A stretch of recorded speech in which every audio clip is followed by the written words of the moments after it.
철해도시 광양과 해양도시 여수를 연결하는 다리 이순신 대교다. 정확한 명칭은 여수 국가산단 진입도로 개설공사 제3공고. 전체 길이 총 2.26km. 특히 교각사의 길이가 1545m에 달하는 거대한 규모의 현수교다. 이쪽 해역이 그 임진왜란 때 노량해전이 있었던 그쪽 지역입니다. 그래서 그 이순신 장군의 어떤 의미를 생각해서 그 이순신 장군의 탄신전 1545년이 그 이순신 장군의 탄신전입니다. 그래서 그런 어떤 그 상징성을 부여하면서 저희가 경관장을 1545m를 했고요. 이순신 대교의 완공 시기는 여수 엑스포가 열리는 2012년 5월. 완공까지 주어진 시간은 2년 남짓 남았다. 전라남도는 세계적인 물류 도시, 해양 관광의 거점 도시로 거듭나기 위해 이순신 대교 건설에 사활을 걸었다. 여수와 광양 산업단지를 직통으로 연결하는 이 도로 건설 사업에 4,300억 원이 투입됐다. 이순신 대교는 무엇보다 규모 면에서 압도적이다. 교각과 교각 사이의 길이는 세계에서 4번째, 국내에선 가장 길다. 광안대교의 3배가 넘는다. 주탑은 해발 270m, 세계 최고 높이다. 63빌딩보다도 높다. 이 거대한 규모의 현수교가 완공되면 매년 수백억 원의 물류 비용이 줄어들 것이라는 전망이다. 기존 60km 달리던 거리를 10km 안에 그냥 주파를 해주고, 그리고 한 80분 정도 걸리는 1시간 20분 정도 걸리는 시간을 한 1시간여 정도 당겨서 20분 만에 바로 남해고속도로에서 국내로 들어갈 수 있는. 그런데 이순신대교의 교각 사이의 길이가 그토록 긴 이유는 왜일까? 다리 밑으로 초대형 컨테이너 선박이 통과할 수 있도록 하기 위해서다. 주탑이 세계 최고 높이를 자랑하게 된 이유와도 관련이 있다. 주탑은 교각 사이의 거리가 멀수록 그에 비례해 높아질 수밖에 없다. 그래야 케이블에 무리가 덜 가고 상판이 흔들리지 않는다. 그렇다면 해발 270m, 평균 둘레 30여 미터에 달하는 거대한 주탑을 어떻게 한치의 오차도 없이 쌓아 올렸을까?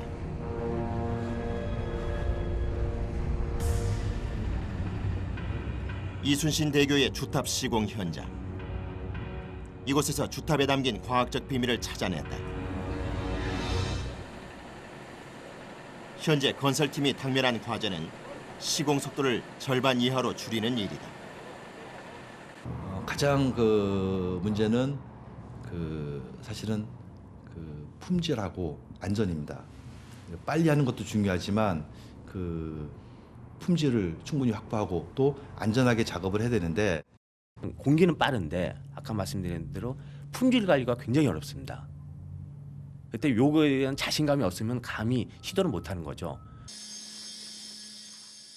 콘크리트가 육지의 압송관을 통해 자동으로 주탑 제작장으로 압송되고 있다.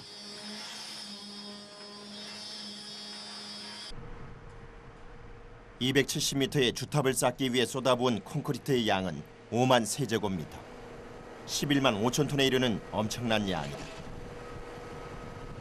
콘크리트는 하루 평균 10시간 쉬지 않고 압송된다. 철근망 사이로 콘크리트가 채워지면 콘크리트를 고르고 굳히는 작업도 동시에 진행된다.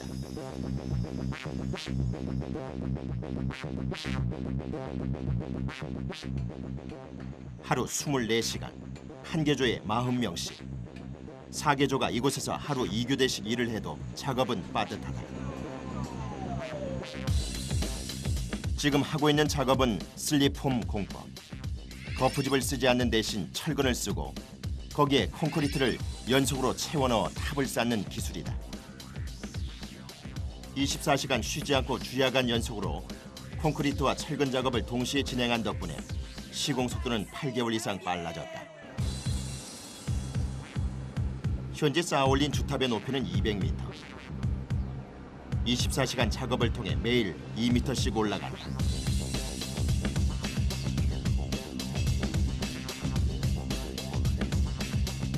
그렇다고 해도 평균 둘레가 30m가 넘는 거대한 주탑 2개를 하루에 2m씩 쌓아 올리는 작업은 쉬운 일이 아니었다.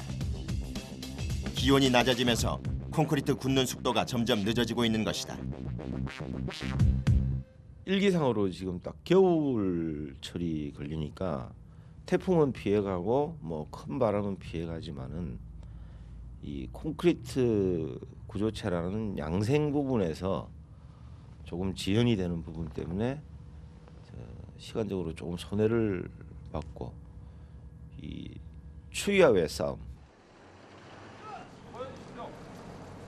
저녁 7시 밤근무팀이 주탑 제작장에 올라갈 준비를 하고 있다.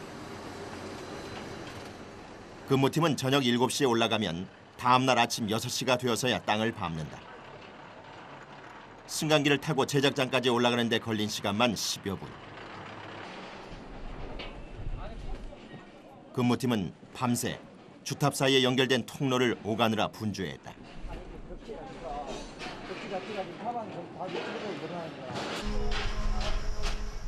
야간 제작장에서 내려다본 광양만은 더 아찔하다.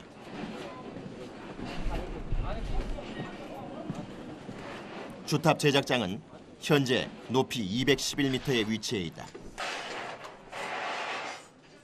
그런 제가 고소공포증이 있거든요. 근데 여러 번 올라가면 괜찮거든요.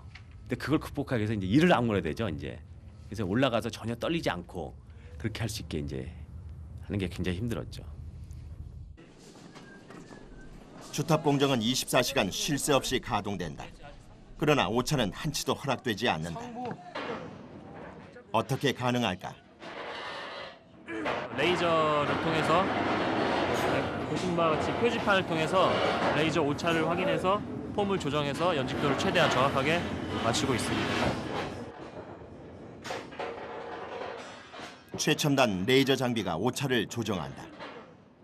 건설팀은 이 레이저를 이용해 기울기의 오차 범위 2000분의 1까지 측정해냈다.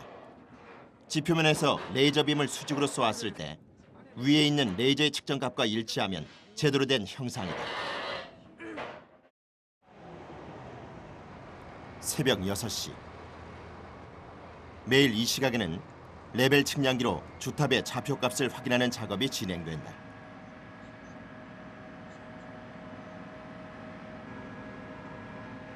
주탑이 올라가는 동안 원래 좌표를 벗어나지 않았는지 확인하는 것이다. 0.01%의 오차라도 발생하면 품질은 물론 교량 전체의 안전에 타격이다. 콘크리트는 태양열에 변형될 가능성이 많아 온도의 영향을 덜 받는 새벽에 측량한다. 주탑의 형상 관리는 최첨단 장비를 통한 치밀한 수학적 계산과의 싸움이다. 주탑의 형상 관리 시스템은 다양한 장소에서 다각도로 운영된다. GPS를 통한 측량법도 그중 하나. 위성 추적 시스템을 이용해 수직도를 체크하는 방법이다. 세계적으로 이름난 초고층 구조물들이 이 기술로 관리된다. 그런데 주탑이 서 있는 곳은 바다. 그것도 광양만의 바다 밑은 발이 성큼 빠질 만큼 연약 지반이다.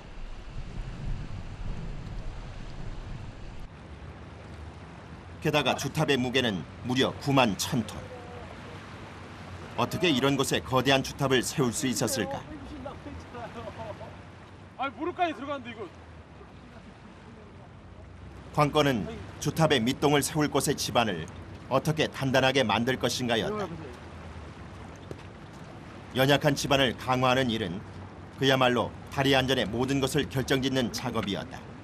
굉장히 연약한 지반에 그 시멘트를 집어넣어서 심층 혼화 공법이라고 하는데 그 기반 함층까지 약 20m 정도의 그 모래 말뚝을 형성한 다음에 거기를 다지는 그 SCP 공법과 그 DCM이라고 하는 그 심층 혼화 공법, 그 시멘트와 이 점토를 믹싱을 해서 어느 정도의 강도를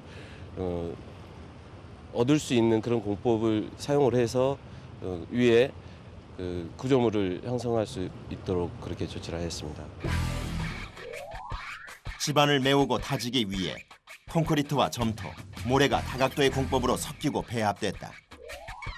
집안이 메워지면 그 위로 블럭을 조성했다. 그 블록 안에 콘크리트를 채워 넣으면 인공섬이 만들어지고 그 위에서 주탑의 기초 작업은 본격화된다. 인공섬은 주탑이 선막과 부딪혔을 때 충격을 완화하는 충돌 방지공의 역할도 한다. 이후 인공섬에서 수심 20m 아래로 수십 개의 말뚝을 박아 넣는다.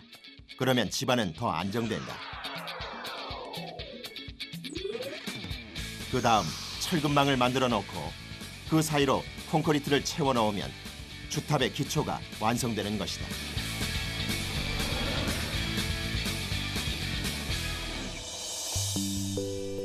이 작업을 하는데 1년 7개월이 걸렸다.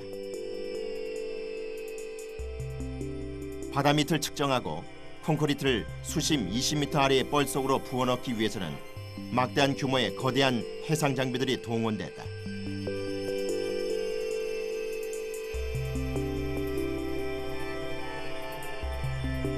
주탑 기초 작업을 하는데 인공섬은 유용했다.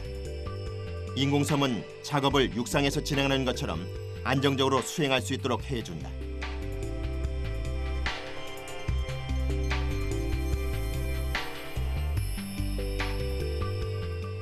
주탑 기초 작업에는 3m짜리 말뚝이 84개, 콘크리트는 네미콘 분량으로 2,500대 분량이 들어갔다.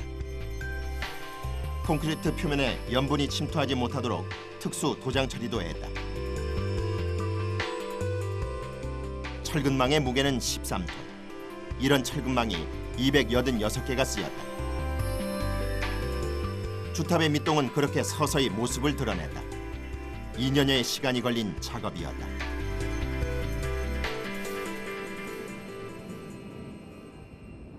하지만 국내 최대의 이순신 대교를 주탑 하나만으로 지탱하기는 버거운 일이다. 주탑 이외에 필요한 구조물이 또 하나 있었다.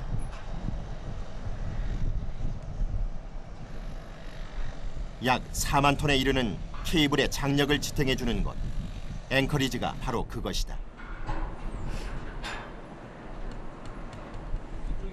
앵커리지란 주탑에 걸려있는 여러 개의 케이블 가닥의 끝을 땅속에 모아서 묶어두는 곳. 쉽게 말해 케이블 집이다.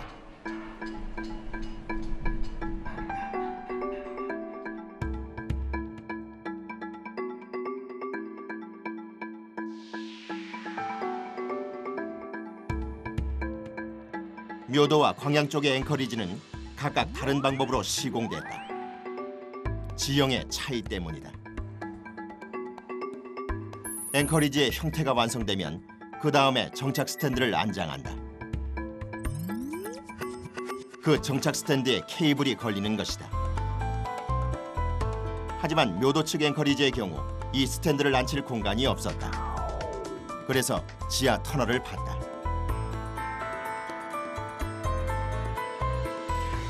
스탠드를 안장하고 케이블을 꽂기 위해서는 땅 밑에 있는 안반에 구멍을 뚫어야 했다.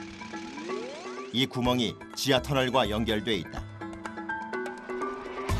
지하 터널과 지표면의 구멍 뚫기 작업이 끝나야 그 위로 정착 스탠드가 안장되고 이후 케이블 작업도 시작된다. 묘도 쪽의 앵커리지 작업은 여느 다른 교량의 작업보다 훨씬 더 복잡한 난공사였다.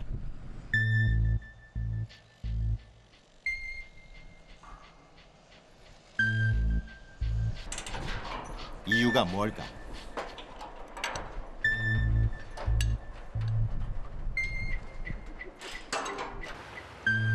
그것은 지표면 바로 아래 극도로 단단한 극경암이 기반암으로 자리 잡고 있었기 때문이었다. 구멍과 연결된 지하 터널 안으로 들어가 봤다.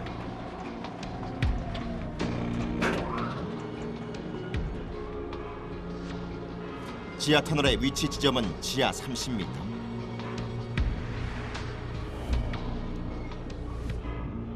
간이식 승강기가 끝없이 아래로 내려간다.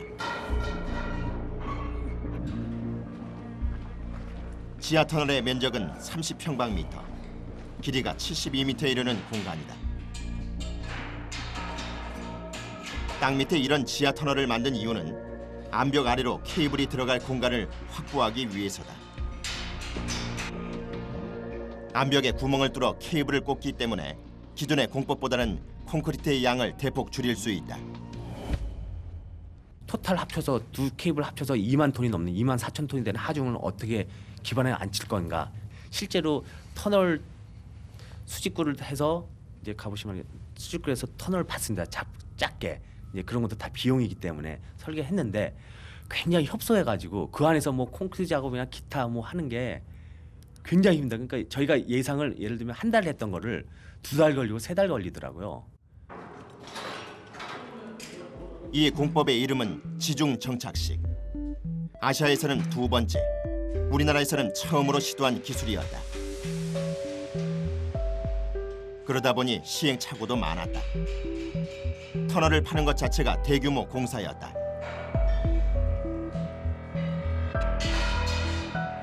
또 구멍 발파 작업 시에 생길 수 있는 지하 터널의 변형 정도도 고려해야 했고, 무거운 케이블의 하중을 받았을 때 생길 수 있는 지형의 변화와 안정성도 미리 개선하고 시작해야 하는 치밀한 작업이었다.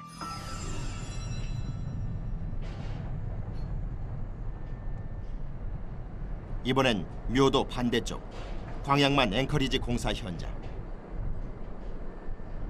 광양 측 앵커리지는 묘도 측과는 전혀 다른 방법으로 시공됐다. 바로 지형의 차이 때문이다. 광양만 쪽은 지반이 너무 약하다는 것이 문제였다. 결국 해상을 매립해 부지부터 조성했다. 더 큰 문제는 케이블의 하중을 견딜 만한 기반함이 없다는 것. 케이블을 고정시켜줄 거대한 콘크리트 구조물이 필요했다. 연속으로 벽을 만들어 공간을 확보했다. 그 후엔 주탑을 쌓을 때처럼 내부의 공간을 콘크리트로 메웠다. 그리고 다시 콘크리트를 붓고 붙여주는 작업을 하면서 높이를 쌓아갔다. 그렇게 41m를 쌓아 올려 아치형의 앵커리지의 형태가 완성되면 케이블 작업이 시작된다. 2009년 4월, 모래나 암석 등 불필요한 것들을 제거하는 작업이 시작됐다. 바로 지반 보강 작업이다.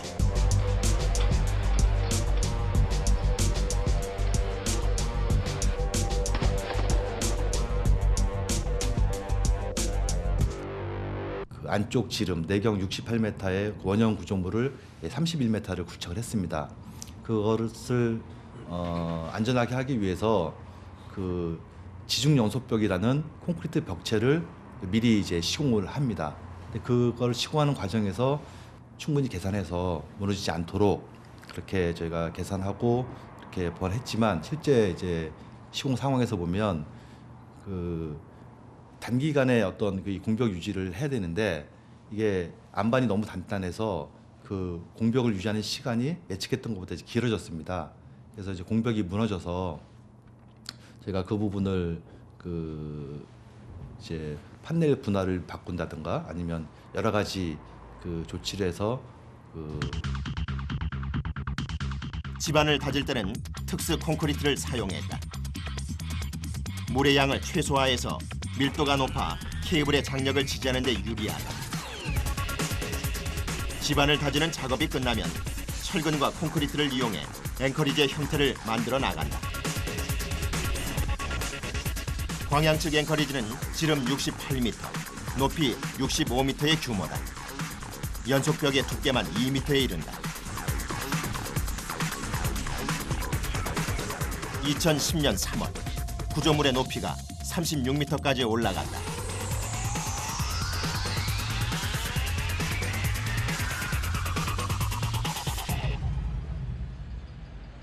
광양 측의 앵커리지는 해안 경계부에 위치하므로 토압, 수압을 고려해 설계된 고강도 철근을 이용한다.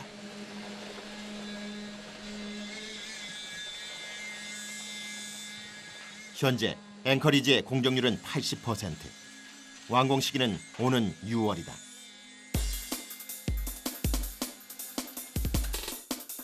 광양만 앵커리지에서 사용된 공법은 중력식 공법이다. 앵커리지 위에 케이블이 꽂혀 있는 또 하나의 구조물이 보인다. 앵커리지에서 가장 중요한 스프레이 새들이다.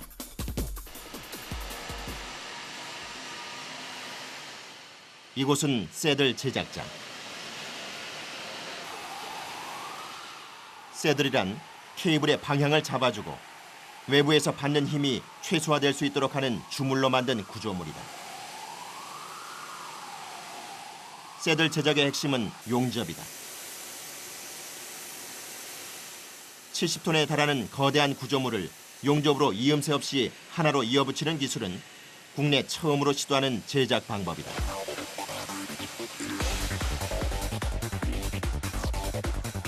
이렇게 만들어진 새들이 앵커리지에 장착되면 케이블이 이 새들을 통과한다.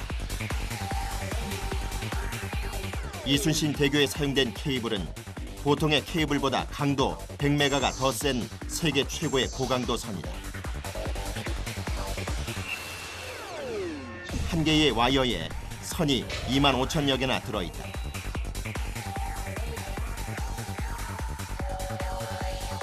주탑과 앵커리지가 완성되면 이제 케이블을 장착할 단계. 먼저 주탑에 탑정 벨트를 설치하고 예인선을 이용해 로프를 가설한다. 다음 캣워크 등의 대형 장비를 이용해 케이블을 설치한다. 그리고 가설 장비에 케이블 4가닥을 연결해 주탑과 주탑 사이를 1600회 왕복한다. 그 후 행어 로프를 설치한 후 상판과 연결해주면 케이블 설치 작업은 끝난다.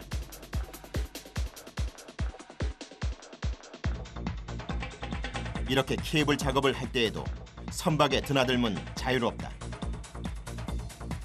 선박의 항로를 막지 않고 아래의 상판을 바로 걷어올리는 이른바 직하 인양 공법을 적용한 것이다.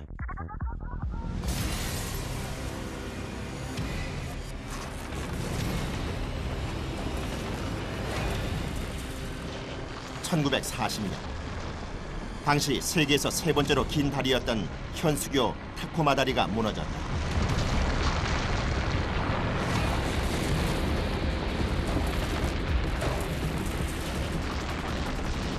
다리는 완공된 지 4개월 만에 초속 19m의 바람에 요동치기 시작했다. 다리 상판이 심하게 흔들린 지 2시간 만에 결국 타코마 다리는 무너져 내리고 말았다.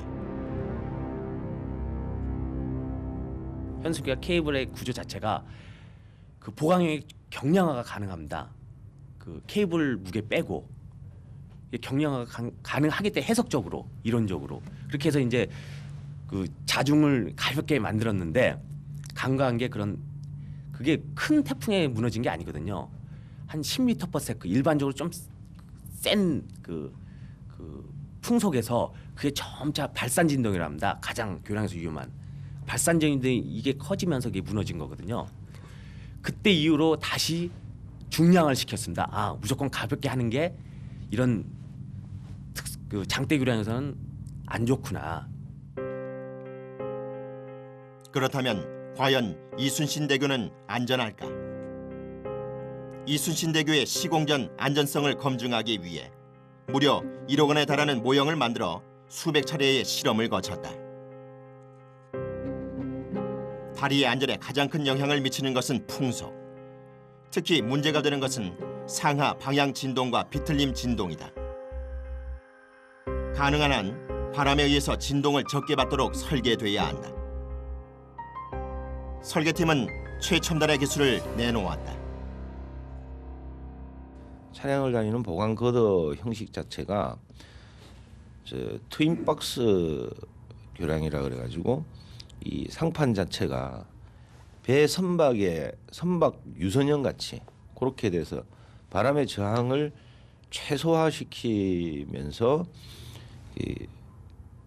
저희들 이제 교량이 이게 완성이 되면 바람이 불 때 바람 따라서 조금씩 이렇게 움직입니다. 이런 움직이지 않으면 부러지기 때문에 움직이는 게 자연스럽게 움직이는데 트윈박스는 차량이 다니는 상판에 설치된 철판 교량이다. 바람에 좌우로 6m나 움직이도록 설계됐고 2개의 트윈박스 중간에는 바람길을 텄다. 상판은 가볍게 하고 내풍의 안전성은 높인 것이다.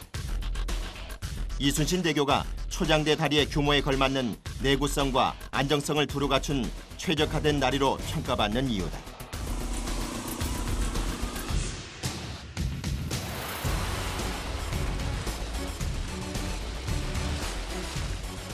이순신 대교는 국제무역의 허브항으로 도약할 광양항의 꿈이 담긴 다리다. 2012년 5월 지역의 경제를 바꾸고 세계 교량 역사의 기록을 바꾸며 최첨단의 과학과 예술에 도전했던 이순신 대교가 그 모습을 드러낼 것이다.